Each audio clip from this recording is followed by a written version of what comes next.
తెలంగాణ రాష్ట్ర ప్రజలకి తెలియచేయనిది ఏమనగా మిత్రులారా, గౌరవనీయులైన తెలంగాణ ముఖ్యమంత్రి రేవంత్ రెడ్డి గారు మొన్నటి రోజు మాట్లాడిన మాటలు హిందుత్వం మీద, హిందూ సంప్రదాయకం మీద మాట్లాడిన మాటలు, మా దేవతలని 360 మంది దేవతలు మీకు ఉంటారా అని ఏలాకోలం చేయడం చాలా చాలా పెద్ద తప్పు చేశాడు.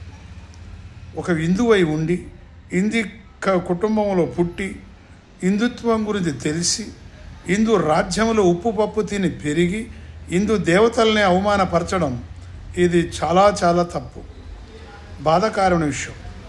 కానీ 360 మంది దేవతలు కారు, అందరూ కలిస్తే ఒకే దేవుడు.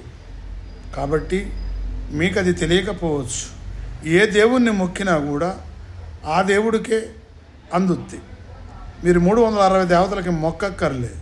చూడండి, దేవుడు సృష్టించింది ఒక ఆడ ఒక మొగ, కానీ దానికి ఎన్ని రూపాలు ఉన్నాయి మీకు తెలుసు కదండి. ఒక ఆడ పడుసు మనకి తల్లి అవుతుంది, భార్య అవుతుంది, చెల్లి అవుతుంది, పిన్ని అవుతుంది, అమ్మమ్మ అవుతుంది, నానమ్మ అవుతుంది.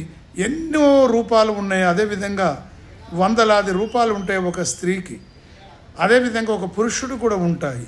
ఇది మీకు తెలియకపోవచ్చు. దేవుడు కూడా సమయాన్ని బట్టి, సందర్భాన్ని బట్టి ఎప్పుడు ఈ అవతారం ఎత్తాలో అవతారం ఎత్తాడు. కానీ సృష్టికర్త అనేది ఒక్కడే ఒకడు. అది మీరు తెలియక మీరు మాట్లాడారు. కానీ తెలుసుకొని మాట్లాడితే చాలా బాగుండేది. ఉంటున్నాను. జై శ్రీరామ్.